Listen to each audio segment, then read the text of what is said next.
자, 임수라고 하는 거 대해수라고 말씀을 드렸고요. 대해수. 그 다음에 이거는 충분지성이라고 하는 것이 있어서 임수 자체가 왕하다라고 봤을 때는 반드시 무토라고 하는 것으로서 칠살 무토라고 하는 것으로서 제방해야 된다라고 지금 설명을 드렸습니다. 그래서 임수가 신월에 태어나거나 해자월에 태어나거나 아니면 다른 월령에 태어났다 하더라도 임수 자체가 뿌리가 튼튼해서 일간 자체가 너무 왕하다라고 하면 반드시 무토라고 하는 것으로서 임수를 제방하는 것이 필요하다라고, 이건 기본적인 임수의 용도가 있기 위해서 쓸 수 있는 그런 방안이긴 한데, 이렇게 진월이라든가 미월이라든가 술월이라든가 축월에 태어났을 때, 즉 진술 축미월에 태어났을 때는 이때는 뭐예요? 다 토왕절에 해당이 됩니다. 즉 이거를 갖다 사계월이라고 이렇게 표현을 하게 되는데, 왜 사계월이라고 표현하냐면 토라고 하는 것은 중앙에 거하면서 사우에 기생한다라고 이렇게 표현합니다. 거한다라고 하는 것은 우리가 살 거자를 쓰는 것이고요. 사우라고 것은 내 귀퉁이를 뜻한다라고 하는 그런 기자, 내 모퉁이. 그다음에 기생은 우리 기생충 할 때 그 기생을 뜻한다라고 볼 수가 있습니다. 그래서 진월이라고 하는 것은 인묘진 봄에서 사오미 여름으로 넘어가는 한 귀퉁이가 되는 것이고요. 미월이라고 하는 것은 사오미에서 신유술 가을로 넘어가는, 여름에서 가을로 넘어가는 모퉁이. 그 다음에 술이라고 하는 것은 신유술 가을에서 해자축 겨울로 넘어가는 모퉁이. 그 다음에 축이라고 하는 것은 해자축 겨울에서 인묘진 봄으로 넘어가는 그런 모퉁이죠. 그래서 진술충미월을 갖다가 사계월이라고 표현을 하는 것이고요. 다 토가 왕한 계절에 해당이 되는 겁니다. 그래서 임수가 요 진술충미월에 태어났을 때는 월령 자체에서 토가 왕해요. 토가 왕한 토왕절이기 때문에 일간은 약하고 뭐예요? 관살은 왕하다라고 볼 수가 있어요. 왕하다 이렇게 볼 수가 있겠죠. 이거는 칠살, 이거는 정관, 이거는 칠살, 이건 정관, 이렇게 되겠죠.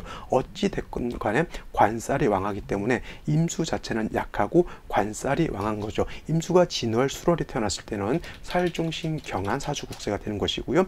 임수가 미월이라든가 요 축월에 태어났을 때는 신약 관왕한 그러한 사주 국세가 되는 걸로 볼 수가 있어요. 중요한 건 뭐예요? 관살이 왕하고 일간이 약하기 때문에 중요한 것은 이 관살을 갖다가 내가 감당할 수 있느냐 없느냐를 놓고 보는 것이 중요합니다. 그래서 일간이 약하고 관살이 왕할 때는 인성인 금으로서 관인상생 내지는 살인상생 함이 좋은 것이고요. 만약 일간인 임수가 세력이 있을 때, 예를 들어서 뿌리가 있을 때는 식신 제살함이 좋다, 이렇게 정리를 해두시면 되겠습니다. 이게 무슨 뜻이냐면 예를 들어서 임수가 술월이 태어났을 때는 칠살 토가 왕하고 임수는 약하단 말이죠. 예를 들어서 다시 이런 경우 진토 같은 것이 있게 된다라고 하면 이거는 관살이 너무 왕해지게 되기 때문에 약한 임수가 간목이 있다라고 해서 이 왕토를 제할 수가 없습니다. 만약에 이 섣불리 어줍잖은 간목 가지고 이거 지우고 나서 설명을 드리도록 하죠. 이 어줍잖은 왕토에 비해서 일간이 약하고 식신으로서 얘를 제하려고 하면 자칫 잘못하면 극설교집이라고 하는 국세가 되기 때문에 매우 안 좋아지게 됩니다. 이런 경우도 마찬가지로 예를 들어서 축토가 다시 있다거나 술토 같은 것이 다시 있게 되면 이것도 마찬가지로 일간은 약하고 관살이 왕해지기 때문에 이런 경우에는 섣불리 목으로서 제하지 마시고요. 그냥 이런 경우에는 경금이라든가 신금 같은 것이 있어서 토생금 금생수 하게 되면은 이거는 살인상생 내지는 관인상생하는 그런 사주국세로 가는 것이 좋은 것입니다. 근데 만약에 이런 경우에 신금 같은 것이 있는 경우에는 일간 자체가 진에도 뿌리를 둘 수가 있겠지만 신금 같은 것이 있게 되면 임신일주가 되면 일간 자체가 약하지 않다라고 볼 수가 있는 것이죠. 그래서 이런 경우에는 일간이 약하지 않은 경우에 간목을 볼 수 있을 때는 간목으로서 토를 제할 수 있다라고 볼 수가 있는 겁니다. 이런 경우에는 뭐 무토가 투출을 하더라도 크게 나쁘진 않죠. 이런 경우는 뭐예요? 식신을 가지고 관살을 제한다라고 해서 뭐예요? 이거는 식신제살로 볼 수가 있겠습니다. 선생님 그럼 상관제살은 어떨까요? 이렇게 물어보실 수도 있겠죠. 상관제살. 상관제살이라고 하는 것은 임수 입장에서 놓고 봤을 때 상관이 되려고 하면 을목이 되어야지 상관이 되는데, 을목 가지고는 이러한 관살을, 많은 관살을 을목 가지고 제하기는 매우 힘이 됩니다. 뭐 절대적으로 안 된다라고 볼 수는 없겠죠. 뭐 을목이 지지로 목이 많아서 뿌리가 튼튼하다라고 하면 어느 정도 제하는 공력은 좀 있다 하더라도, 간목 가지고 관살을 제하는 것보다는 을목 가지고 관살을 제하는 것이 공력이 더 떨어지기 때문에 상관제살보다는 오히려 식신제살하는 것이 더 공력이 크다라고 볼 수가 있는 겁니다. 그래서 정리를 하면 임수가 진술충미월에 태어나게 되면 이건 뭐예요?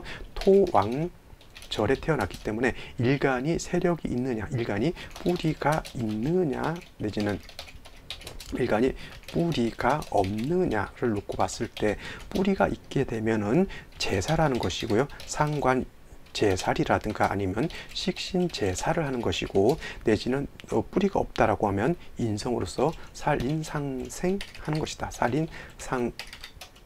살인상생한다라고 하는 요 룰을 가지고 진술충미 월을 본다라고 하면 크게 틀리질 않을 것인데, 한 가지 더 말씀드린다라고 하면, 자, 요걸 지워야지 혼동이 안 되겠네요. 진월이라든가 미월 같은 경우에는 봄에서 여름에 있는 토에 해당이 되기 때문에 진월, 미월은 따뜻한 때에 해당이 되고요. 미월은 뜨거울 때에 해당이 되는 거여서, 미월에 사라든가 오가 있게 되면 화가 왕의 계절이기 때문에 수라고 하는 것이 다시 필요하게 되는 것이고, 술월이라든가 축월 같은 경우에는 늦가을에서 늦겨울에 해당이 되기 때문에, 이런 경우에는 매우 한기가 있는 그런 때에 해당이 되기 때문에, 이런 경우에는 이때는 수가 있어야 되지만, 미월이라든가 이런 경우에는, 근데 축월 같은 경우에는 임수가 얼기 때문에 화가 다시 있어 주는 것이 필요하다라고 하는 것. 진술충미월은 뭐냐면 환절기에 있기 때문에, 그래야 봄에 있고 여름에 있고 그 다음에 가을에 있고 겨울에 있는 그 네 가지 흙에 해당이 되는, 토에 해당이 되는